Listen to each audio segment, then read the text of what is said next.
रिश्ता है उस झंडे से हमारा रिश्ता इस झंडे की बदौलत है, इसका क्या मतलब है? एक। और दूसरा, क्या यह समझ लिया जाए कि जब वो ये कह रही कि अब मैं चुनाव नहीं लड़ूंगी, तो अब वो चुनाव नहीं लड़ेंगी क्योंकि सरकार तो कह रही है कि अब वापस नहीं आएगा 370?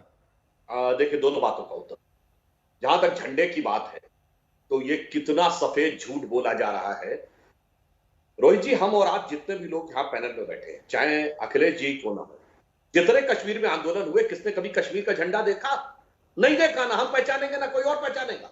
झंडे सिर्फ दिखते थे पाकिस्तान के, झंडे सिर्फ दिखते थे आईएसआईएस के। जो कश्मीर की बात करते, कभी कश्मीर का झंडा दिखा आंदोलन में? क्या याद आने लगा?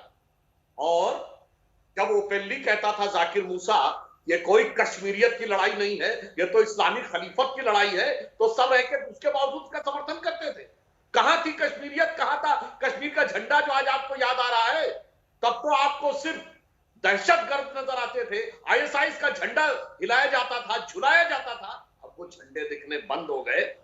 कुफ दिल में अफसोस इस बात का है, अब जुमे की नमाज के ऊपर वो मॉब लिंचिंग करती हुई भीड़ अब दिखाई नहीं पड़ती, हो किसी अयूब पंडित जैसे निरीह इंस्पेक्टर का कत्ल नहीं कर पाती, इस बात की समस्या। अब दूसरी बात पे आता हूं, जो इन्होंने कहा मोहित भांजी ने, मैं इनको याद दिला देना चाहता हूं, 26 अक्टूबर 1947 को जो डॉक्यूमेंट ऑफ एक्सेशन यानी भारत में विलय के संधि पत्र पर जो हस्ताक्षर हुए थे, वो हूबहू शब्दशः वही थे जो 564 रियासतों के थे।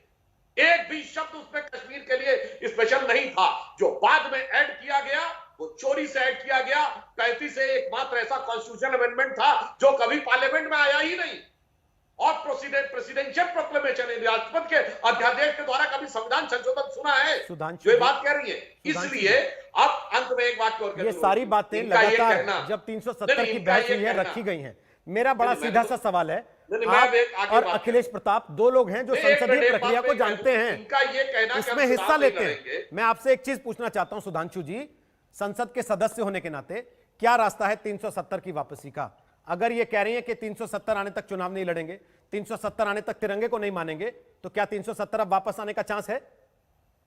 ये उनका सोचना कुछ कुछ वैसा ही है कि जब राजे रजवाड़े, जमींदार जागीरदार, तालुकदार खत्म हो गए थे और संधि पत्र पर विलय पे सबने हस्ताक्षर कर दिए थे, अब कोई ये कहे कि मैं दोबारा गद्दी पे बैठूंगा ही नहीं, अब गद्दी रही नहीं भाई, तो बैठने का क्या मतलब है? तो वो गया, गुजरा हुआ जमाना आता नहीं दोबारा, हाफिज खुदा तुम्हारा। अब आप ख्वाबों ख्यालों में सोचते रहिए कि कभी वापस आएगा, नहीं तो हमारे मित्र अखिलेश जी इनसे पूछिए कि भाई महबूबा मुफ्ती जी की तो हैसियत नहीं कभी केंद्र में सरकार बनेगी, अखिलेश जी से पूछिए कि वापस आएंगे तो 370 वापस लाएंगे क्या? अखिलेश जी बोलिए। रोहित जी, सबको पता है कि बिहार में चुनाव हो रहा है और बिहार की बात हो रही है। बिहार में मोदी जी जाकर के कश्मीर की बात उठाते हैं क्योंकि बिहार में हार रहे हैं, तो वो कश्मीर की बात करते हैं। और ये भी सबको पता है, बहुत बहस भी हो चुकी है, 370 एड हॉक था, खत्म हो गया। बहुत धाराएं पहले कांग्रेस ने खत्म कर दी थी, जो बची थी 10% वो मोदी जी ने खत्म कर दी थी, कांग्रेस पार्टी ने संसद के अंदर समर्थन किया था, बात खत्म हो गई। बात है बिहार के चुनाव की। बिहार के चुनाव की जो रणभूमि है, वहां से बिहार से भाग क्यों रहे मोदी जी? आप बिहार के विशेष राज्य का दर्जा देने का वादा किए थे जनाब, उसके बारे में बताइए। उस विशेष राज्य का दर्जा तो संविधान में ही था कि धीरे धीरे खत्म हो जाएगा, और खत्म कर दिया गया और खत्म रहेगा।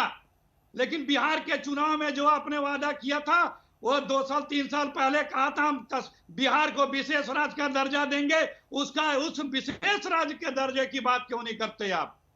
आदरणीय मोदी जी, आपने कहा था कि बिहार को हम एक बोली लगा के कहा था आदरणीय मोदी जी ने कि हम बिहार को 1,25,000 करोड़ रुपए का पैकेज दे रहे हैं, माफी चाहते हैं, इतना दे, इतना दे, इतना दे। अरे जनाब, एक सवाल पूछ रहा हूं, आप सही कार्यक्रम में तो आए हैं?